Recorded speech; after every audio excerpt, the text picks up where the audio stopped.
Secret Soldiers by Keely, Hutton. Chapter 1. Machine gun fire tore across the narrow, lifeless stretch of muddied earth, separating the armies of the Allies and the Central Powers.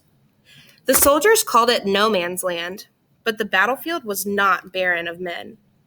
British and German, Belgian and French, it claimed them all, without prejudice and without mercy. A young soldier crouched behind a trench wall. He clutched his rifle to his chest and strained to hear through the din of gunfire, but only the thundering booms of the German howitzer cannons interrupted the rapid pulse of the machine guns.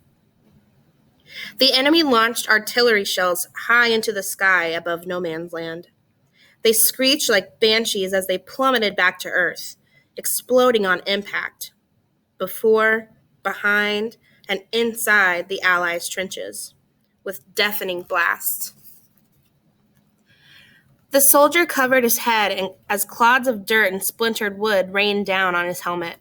Shrapnel sliced through the trench, embedding in sandbags, timber, flesh.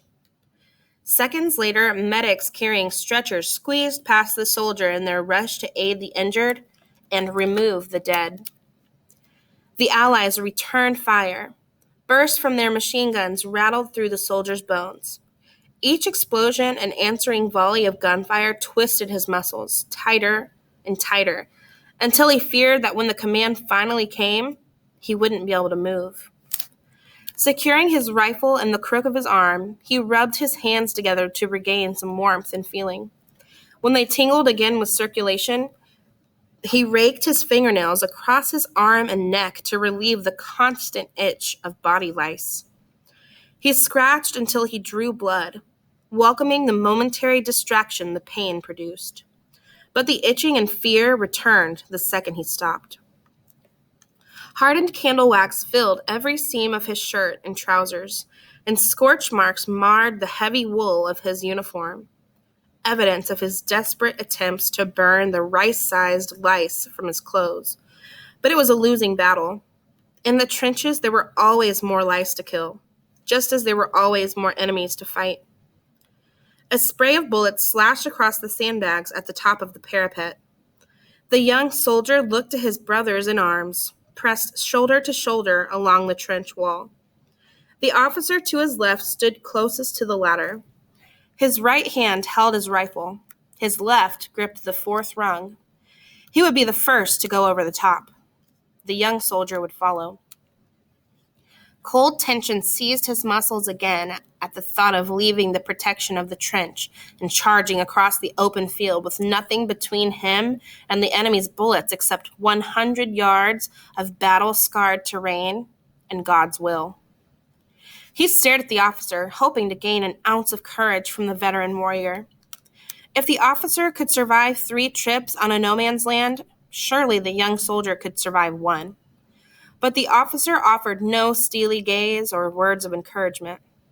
His eyes were squeezed shut, and the only words on his lips were panicked prayers.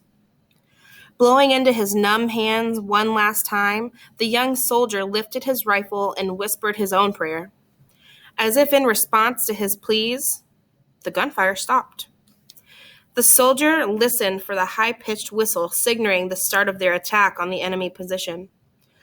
Word of their imminent charge had reached the men as they choked down their morning ration of cold pea soup and dried turnip bread.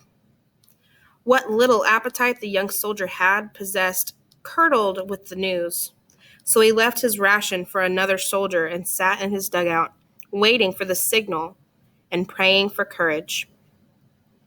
Hours later, he'd still received neither.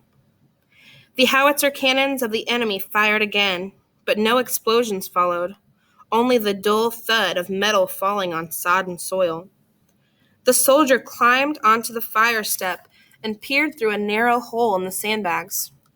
Greenish-gray smoke spewed from the canisters, littering no man's land. A steady evening breeze carried the chlorine gas, tinged with the scent of pepper and pineapple, across the battlefield toward the Allied troops. Gas! Panicked screams raced through the trenches as the poisonous fog spilled over the parapet into the narrow ditches. The soldier yanked off his helmet and fumbled for his gas mask. He couldn't risk even one breath. Just one lungful of chlorine gas produced coughing and spasms. A second brought confusion and delirium.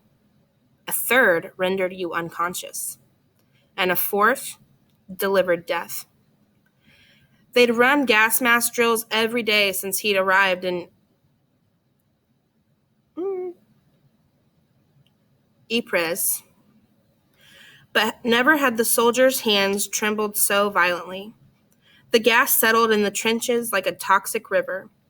Soldiers struggled to hold their heads above the poisonous fumes while keeping them tucked below the trench walls as they secured their masks. Enemy snipers picked off those who failed. A bullet struck the left shoulder of the officer clutching the ladder. Before the soldier could grab him, the officer lost his grip and fell into the deadly fog slithering through the trench. The gas struck like a snake, fast and merciless. The officer clutched his throat and writhed on the wooden duckboards lining the trench floor. His mouth contorted with pain, and his eyes bulged in a terror as he choked and coughed. The young soldier looked away. The only help he could offer was a bullet, but the soldier needed all of his for the enemy.